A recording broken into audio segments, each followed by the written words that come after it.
Champions trophy 2025 में भारत ने विजयी आगाज किया है बांग्लादेश को हराकर 6 विकेट से। जब टॉस हुआ तो बांग्लादेश ने टॉस जीता और पहले बल्लेबाजी का फैसला किया, भारत को फील्डिंग का मौका दिया। मगर जब बांग्लादेश ने बल्लेबाजी शुरू की तो उनकी शुरुआत बहुत अच्छी नहीं रही, यानी कि बांग्लादेश की आधी टीम 35 रन के अंदर अंदर ही पवेलियन लौट गई, क्योंकि भारत की तरफ से एक शानदार गेंदबाजी की गई। अंततः भारत ये मैच जीत गया, मगर इस जीत में कई लूप होल्स रहे। लूप होल्स कैसे रहे?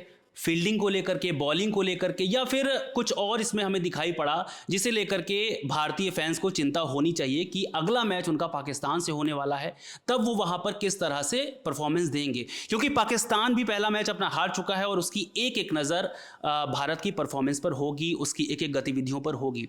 तो ऐसे में किस तरह से आज बांग्लादेश के खिलाफ भारत की परफॉर्मेंस रही है, किस तरह से भारत के खिलाड़ी खेले, किस तरह से बांग्लादेश के खिलाड़ी खेले, किस तरह से बांग्लादेश ने, जिनकी टीम आधी ज़्यादा पवेलियन लौट गई थी, पहले उन्होंने 228 रन तक अपना स्कोर पहुंचाया, उसके बाद भारत ने इसको किस तरह से चेस किया, इसे लेकर के हम चर्चा करेंगे। और हमारे साथ चर्चा करने के लिए कुणाल हैं, हमारे साथ कुश हैं। ये दोनों बताएंगे कि आज के मैच में क्या हुआ और इसके बाद भारत पाकिस्तान के लिए कितना ज़्यादा तैयार है। तो सबसे पहले कुणाल आपके पास आएंगे और शुरुआत में सबसे पहले बात यही कि बांग्लादेश का जो आधी टीम थी वो 35 रन के अंदर पवेलियन लौट गई, यानी कि अगर इंडिया कुछ ऐसी कमियां ना छोड़ती तो शायद 100 रन के अंदर अंदर टीम बांग्लादेश ऑल आउट हो जाती और मैच बहुत जल्दी ख़त्म हो जाता और भारत का रन रेट जो है वो बेहतर हो सकता था, मगर ऐसा नहीं हुआ। क्या कमियां दिखी आपको? जी देखें, पहली बात कि बांग्लादेश के खिलाफ तो टीम इंडिया ने शुरुआत अच्छी की थी, उसके बाद कुछ जीवनदान मिले उनके प्लेयर्स को, उसके बाद एक साझेदारी उनकी खिंच गई लगभग 150 के आसपास की। इस कारण से वो थोड़े फाइटिंग टोटल तक पहुंच सके। लेकिन यहाँ पे बांग्लादेश उस स्कोर तक पहुँचने में इसलिए सफल हो पाई क्योंकि आप देखें कि मिडिल ओवर्स में हमने विकेट नहीं चटकाए। कुलदीप यादव और रविंद्र जडेजा खाली हाथ रहे, तो ये थोड़ा सा चिंताजनक हो सकता है कि ये अरसे बाद हुआ है कि भारतीय टीम मिडिल ओवर्स में विकेट नहीं चटका पाई है। और हमारे पास वरुण चक्रवर्ती हैं, अगर वरुण को पाकिस्तान के खिलाफ मौका दिया जाता है तो ये इस कमी को पूरा किया जा सकता है, क्योंकि वरुण को हमने देखा कि इंग्लैंड के खिलाफ T20 सीरीज हो या फिर वनडे सीरीज में भी उनको मौका मिला तो उन्होंने मिडिल ओवर्स में विकेट चटकाए थे। और रोहित शर्मा ने भी इस बात का जिक्र किया है कि वरुण में कुछ अलग है, वो आपको मिडिल ओवर्स में विकेट चटका के देंगे, जो ये टीम की पहले से भी कमी रही थी कि हम मिडिल में नहीं चटका पाते थे विकेट। तो वरुण को अब टीम में कैसे लाया जाएगा, इसके लिए आपको या तो कुलदीप को ड्रॉप करना पड़ेगा या फिर जडेजा को। तो जडेजा या कुलदीप में से किसे अब ड्रॉप करेंगे वरुण को लाने के लिए, ये देखने वाली बात है। लेकिन शुरुआत में एक चीज़ बहुत अच्छी रही कि मोहम्मद शमी की बहुत दिनों के बाद वापसी हुई और मोहम्मद शमी ने जिस तरह से गेंदबाजी की वो अपने आप में बड़ा काबिल तारीफ था कि इंग्लैंड के टूर पे उन्हें खिलाया गया था, वहाँ पर उनकी परफॉर्मेंस बहुत ज़्यादा अच्छी नहीं रही। मगर जब चैंपियंस ट्रॉफी की शुरुआत हुई और उन्होंने अपना पहला ही मुकाबला खेला, पहले मुकाबले में पंजा जड़ दिया। और यहाँ पर अपने फैंस को, भारतीय टीम के फैंस को एक बात बताना बहुत ज़रूरी है कि सबसे तेज़ जो भारतीय क्रिकेटर बन गए हैं मोहम्मद शमी, 200 विकेट लेने वाले। और ICC की अगर आप वो देखेंगे, लिस्ट देखेंगे तो उसमें 42वें नंबर पर वो आ गए हैं, यानी कि एक बड़ा इतिहास आज मोहम्मद शमी ने रचा है। तो इसके इर्द गिर्द अगर हम आपसे बात करें कि क्योंकि अर्शदीप को आज ड्रॉप किया गया और मोहम्मद शमी को खिलाया गया, तो कहीं ना कहीं मैच की शुरुआत होने से पहले ये लोगों के जहन में एक सवाल था कि अकेले मोहम्मद शमी चीज़ों को कैसे हैंडल करेंगे, अपने इर्द गिर्द जो उनके गेंदबाज हैं उनको वो कैसे, चूंकि उनको अगवानी करनी थी, वो कैसे अगवानी करेंगे। तो मोहम्मद शमी ने उसको अच्छे से करके दिखाया, मगर जो उनके इर्द गिर्द गेंदबाज थे वो उतना कारगर नहीं दिखे जितना मोहम्मद शमी दिखे। देखिए, शमी खुद चोट से वापसी कर रहे हैं, तो उनका रिदम में लौटना ये टीम के लिए बहुत ज़रूरी था। और बुमराह के गैर मौजूदगी में शमी की इस तरह की बॉलिंग टीम को आगे काफ़ी, टीम के मोरल को काफ़ी बूस्ट करेगी, क्योंकि तेज़ गेंदबाजी यूनिट में हम थोड़े से हल्के थे। अब बाकी टीमों से तुलना करें, चाहे इस ग्रुप में न्यूजीलैंड वाले भी चोट से परेशान हैं, पाकिस्तान की पेस बॉलिंग भी उतनी नहीं चल पा रही है। लेकिन हमारी पेस बॉलिंग भी, जो बुमराह के चोटिल होने के बाद शमी भी फुली फिट नहीं लग रहे थे, उसके बाद हमारे हर्षित राणा टीम में है, वो डेब्यूटेंट है, तो एक तरीके से शमी ने जैसी गेंदबाजी की आज, तो ये टीम के मोराल को काफ़ी अप करेगा। और दूसरी बात आपने कही कि बाकी गेंदबाज उतने असरदार नहीं दिखे, लेकिन आप हर्षित राणा की गेंदबाजी को भी उतना मतलब ये नहीं कर सकते कि उन्होंने बहुत खराब गेंदबाजी की। उनके खाते में भी 2 विकेट रहे। इसके अलावा अक्षर पटेल ने भी अच्छी बॉलिंग की। थोड़ा बहुत कुलदीप और जाडेजा को लेकर के ही मतलब थोड़ी ये असमंजस की स्थिति रही। तो मेरा एक कुछ आपसे ये सवाल है कि भाई हमने देखा कि बल्लेबाजी को लेकर के भारत ने गेंदबाजी अच्छी करी, उसके बाद जब बल्लेबाजी रोहित शर्मा खेलने उतरे, रोहित शर्मा ने तेज़ शुरुआत दी, 41 रन बनाए तेज़। जब तक वो खेल रहे थे लग रहा था कि रोहित शर्मा कुछ देर और अगर खेलते रहें तो मैच बहुत जल्दी ख़त्म हो जाएगा। शुभमन गिल दूसरे एंड से टिके रहे, उन्होंने आखिर तक सेंचुरी भी मारी और काफ़ी अच्छा खेले, पूरा मैच जिता करके लेके गए। मगर रोहित शर्मा आउट हुए। उसके बाद हमने देखा कि कोहली आते हैं। कोहली जिस तरह से हम पिछले दिनों देखते आ रहे थे कि वो ऑफ स्टंप पे उनको दिक्कत हो रही थी, आज वो ऑफ स्टंप पर स्लिप पर तो कैच नहीं हुए मगर पास में गली में कैच हो गए। यानी कि वो चीज़ जो है उनकी निरंतर अभी भी जारी है। और ये आप इसको कैसे भी कह लीजिए, एक कोहली के फ़ैन होने के नाते कह लीजिए, मगर ये चिंता की बात तो है, क्योंकि आगे जब पाकिस्तान के साथ हम मैच खेलेंगे और पाकिस्तान हार चुका है, उसने भी बड़ी बारीकी से देख रखा है कि भारत किस तरह से खेल रहा है, किस तरह से बल्लेबाजी कर रहा है, किस तरह से उनकी गेंदबाजी हो रही है। अब इस तरह से कोहली का आउट हो जाना, उसके बाद श्रेयस अय्यर आते हैं, उनसे उम्मीद होती है कि मिडल ऑर्डर आप संभालेंगे, वो भी नहीं संभाल पाते हैं। फिर केएल राहुल किसी तरीके से आकर के चीज़ों को संभालते हैं और मिल करके शुभमन गिल के साथ जीत दिलाते हैं। तो जो मिडल ऑर्डर हमारा है ये बहुत ज़्यादा डगमगा रहा है। इसका क्या उपाय है? क्योंकि यहाँ पर मैं एक चीज़ और जोड़ दूँ, अभी मैंने एक स्टोरी की थी कुछ दिनों पहले कि भारत के पास पहले बल्लेबाज से लेकर के 6 बल्लेबाज तक सिर्फ राइट हैंडेड बैट्समैन है, एक भी लेफ्ट हैंडेड बैट्समैन नहीं है। इनको अक्षर पटेल को ज़बरदस्ती ऊपर लाना पड़ रहा है। अब ये टीम अनबैलेंस्ड की, जो अनबैलेंस टीम है, इसको पाकिस्तान के खिलाफ आप कैसे संभालेंगे? क्योंकि वो अपने आप में एक प्रेशर होता है। रवि, विराट कोहली का कंसर्न ये है कि वो लेग स्पिनर के अगेंस्ट बहुत आउट हो रहे हैं। और 2023 वर्ल्ड कप के बाद अगर आप देखेंगे ना तो उन्होंने 6 इनिंग्स वनडे में खेली हैं, जिसमें वो 5 बार लेग स्पिनर के अगेंस्ट आउट हुए हैं। इंग्लैंड में भी उनको, इंग्लैंड सीरीज़ में भी आदिल रशीद ने उनको बहुत परेशान किया था। एक मैटर ऑफ कंसर्न है, बट मैं अभी भी ट्रस्ट करता हूँ कि वाइट बॉल क्रिकेट में कोहली, हम लोग विराट कोहली पर ट्रस्ट ही तो करते हैं जी, ट्रस्ट इन द सेंस कि जब मेजर मूवमेंट्स आएंगे ना किसी टूर्नामेंट में तो जरूर क्लिक करेंगे। अभी पाकिस्तान के अगेंस्ट वो वैसे ही घायल शेर की तरह हमेशा से स्कोर करते हैं। आपने लेफ्ट हैंडेड बैट्समैन की बात करी तो इसमें अक्षर पटेल तो काम चला हुआ, आप उनको ऊपर भेज रहे हो, बट अगर आप एक इंक्लूजन कर सकते हो वो ऋषभ पंत का हो सकता है।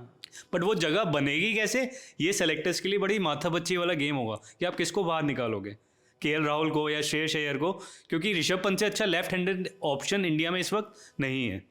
वैसे केएल राहुल को आज की इनिंग देख करके तो केएल राहुल को बाहर निकालना मुश्किल है। खैर चलिए, ये तो एक चीज़ रही, लेकिन क्योंकि पहले बांग्लादेश ने बल्लेबाजी की और हमने जैसे शुरुआत में ही बताया कि बांग्लादेश बहुत जल्दी आउट हो सकती थी, मगर 9वें ओवर में जब अक्षर पटेल बॉलिंग कर रहे थे, उनके पास हैट्रिक चांस था, तब रोहित शर्मा ने कैच छोड़ दिया। वो ये देखिए फील्डिंग को दर्शाता है कि आप स्लिप पर खड़े होकर के आप कैच छोड़ रहे हैं। उसके बाद जिस तरह से आपकी फ्रस्ट्रेशन दिखाई दी तो वो पता चल रहा था कि आपने गलती करी है। फिर आता है 20वां ओवर, 20वें ओवर में हार्दिक पांड्या कैच छोड़ देते हैं, किसका, हृदय का, जिसने सेंचुरी मार दी। अब अगर आप ऐसे खिलाड़ियों का कैच छोड़ेंगे जो आगे चल करके आपको सेंचुरी बना रहे हैं और 100 रन पे जहां आप उनको ऑल आउट करने वाले थे वो जाकर 228 दे रहे हैं, यानी कि आप जिस रन को 30 ओवर में चेस कर सकते थे आपने खुद के लिए उसको 40 ओवर के पार आप ले गए, 45-46 ओवर आपने कर लिया। तो ये कहीं ना कहीं लूप होल्स ही हैं। उसके बाद फिर पांड्या ने कैच छोड़ा, फिर राहुल ने एक स्टंपिंग मिस कर दी। तो ये तमाम चीज़ें जो हैं, इन पर जो आगे आने वाली टीमें हैं जिनसे हमारे मैच होने वाले हैं उनकी नज़र बड़ी बारीक होगी। और आज हम मैच जीत तो गए हैं, मगर बाकी की टीमें हमें देख रही होंगी कि भारत में ये कमी है और इसी पर हम किस तरह से वार करें।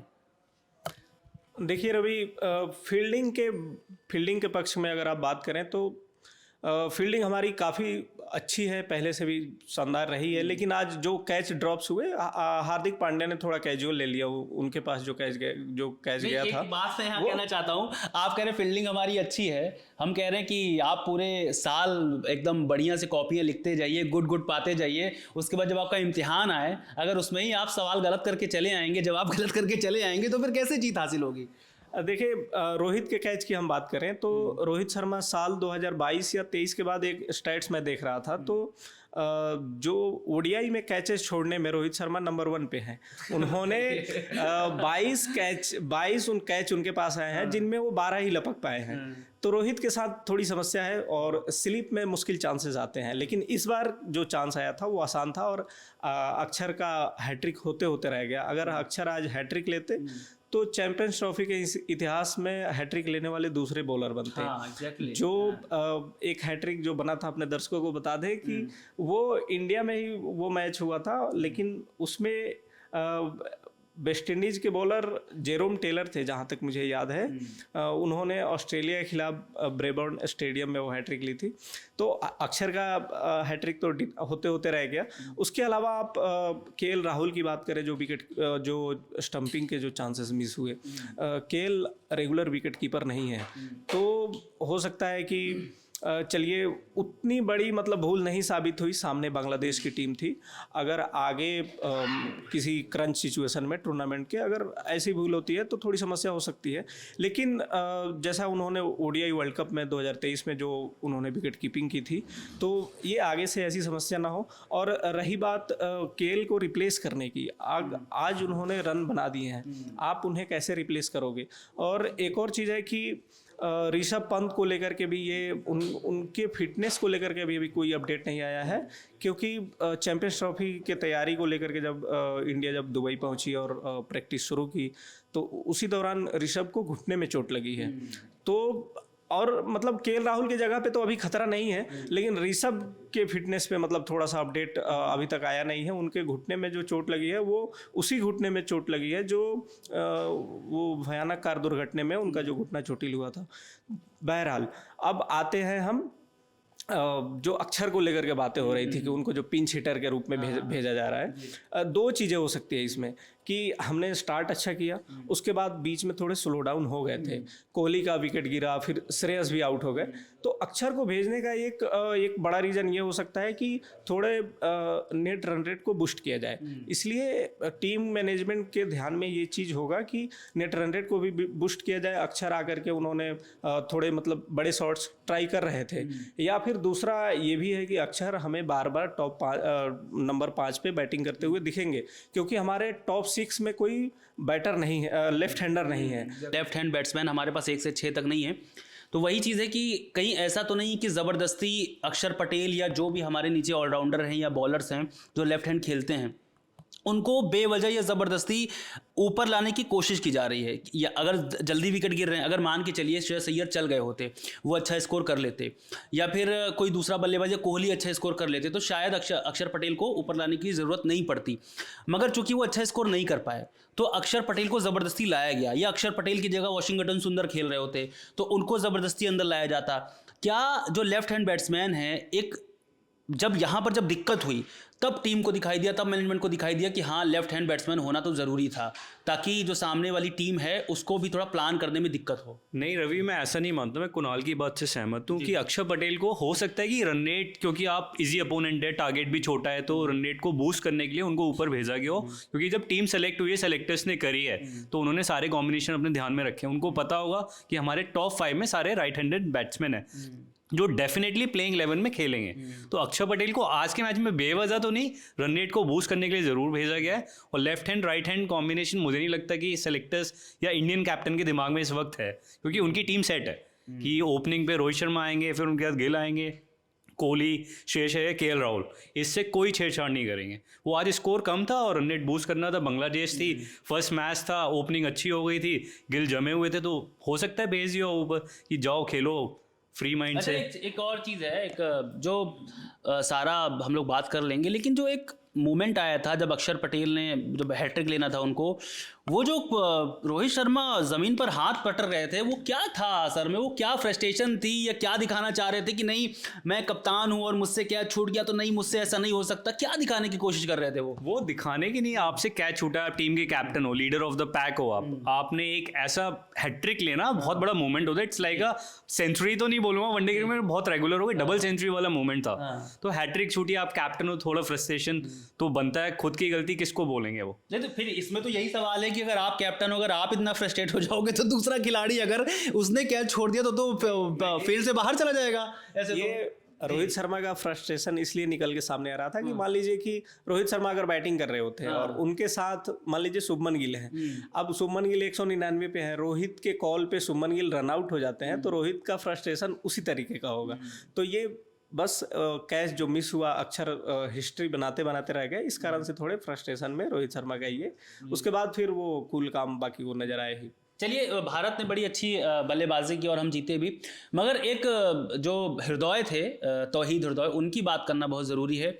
100 पर पहुंचते पहुंचते 100 तो उन्होंने ज़रूर बनाए, मगर कितनी मेहनत से बनाए वो हमें दिखाई दे रहा था। उनको क्रैम्प्स आए, वो गिरे, कई बार गिरे, 2-3 बार वो ज़मीन पर गिरे हुए दिखाई दिए, और फिर दौड़े, फिर गिरे, फिर दौड़े, फिर गिरे। उनको देख करके मुझे वो मोहम्मद रिजवान याद आ रहे थे जब श्रीलंका के खिलाफ उन्होंने मैच जीत लिया था और एक लंबा स्कोर बना करके। तो बाद में कहा गया कि रिजवान एक्ट कर रहे थे, दरअसल उनको चोट लगी नहीं थी। मगर आज जिस तरह से क्रैम्प आया है तौहीद को, और उसके बाद उन्होंने बढ़िया सेंचुरी बनाई, 100 रन बनाए, और इसी के कारण 228 पर बांग्लादेश की टीम पहुंची। तौहीद को देख करके क्या लगता है कि बांग्लादेश भले ही मैच हार गई है, मगर अगला मैच जब वो पाकिस्तान के साथ या फिर न्यूजीलैंड के साथ खेलेंगे तो उन्होंने इंटेंट दिखाया है, और उनके बांग्लादेश, वो माफ़ कीजिएगा, पाकिस्तान हो या न्यूजीलैंड हो, उसके सामने बांग्लादेश इंटेंट तो ज़रूर दिखाएगा, पाकिस्तान की तरह तो नहीं खेलेगा।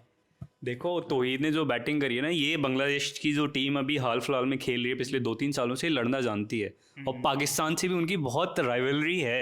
जैसे इंडिया पाकिस्तान की, ऐसी उनका पाकिस्तान के साथ भी है बांग्लादेश। तौहीद ने आज अच्छी बैटिंग करी है, क्रैम्प्स आए थे उसके बाद भी खेला, उन्होंने स्ट्राइक रोटेट करी है, but as a Indian fan हमें कुछ तो देखने को मिला मैच में। अगर 100 रन पे ऑल आउट हो जाते हम कैसे देखते मैच को? गिल की सेंचुरी कैसे में, हमारा रन रेट तो अच्छा होता है ना। वो ठीक है, एज ए क्रिकेट फैन फिर भी चलेगा, बट तौहीद की तारीफ करनी बनती, क्योंकि अगेंस्ट एवरीथिंग उन्होंने स्कोर किया है। 5 विकेट गिरना 36 रन के अंदर, उसके बाद आप सेंचुरी लगाते हो, अपनी टीम को संभालते हो, 200 के पार ले जाते हो। और ये जो 6 विकेट की पार्टनरशिप थी ना 153 रन की, ये इंडिया के अगेंस्ट बांग्लादेश की हाईएस्ट पार्टनरशिप है किसी भी विकेट के लिए। तो ये बहुत बड़ी बात है, और इतने क्रूशियल मैच में आई है, तौहीद की तारीफ तो बनती है थोड़ी सी। चलिए, अपनी जो हमारी बातचीत है उसका जो आखिरी फेज़ है, इसको रखते हैं थोड़ा सा पाकिस्तान पर इसलिए क्योंकि अगला मैच भारत का पाकिस्तान से होना है। भारत जीत चुका है, पाकिस्तान हार चुका है, पाकिस्तान को जीतना है और भारत को भी जीतना है सेमीफाइनल में पहुंचने के लिए। और आज जो हुआ है, बांग्लादेश से भारत जीत तो ज़रूर गया है, मगर जो 2-4 कमियां हैं, कोई भी टीम होती सामने वो बैठकर देखती, खासकर पाकिस्तान। और जब पाकिस्तान के साथ मैच होता है तो एक अलग तरह का दबाव होता है, वो चाहे पाकिस्तान हो चाहे भारत हो। खेल की वजह से नहीं, जो ऑडियंस की चीयरिंग होती है, जो फैंस की चीयरिंग होती है, उसकी वजह से बहुत ज़्यादा दबाव होता है। जब 23 तारीख को मैच होगा पाकिस्तान के साथ, आज जो हुआ है, आज तो बांग्लादेश के साथ था, इतना प्रेशर में तो नहीं आना चाहिए था। तो जब पाकिस्तान के साथ मैच होगा, क्या हम यकीन कर सकते हैं कि ये गलतियाँ भारतीय टीम नहीं करेगी?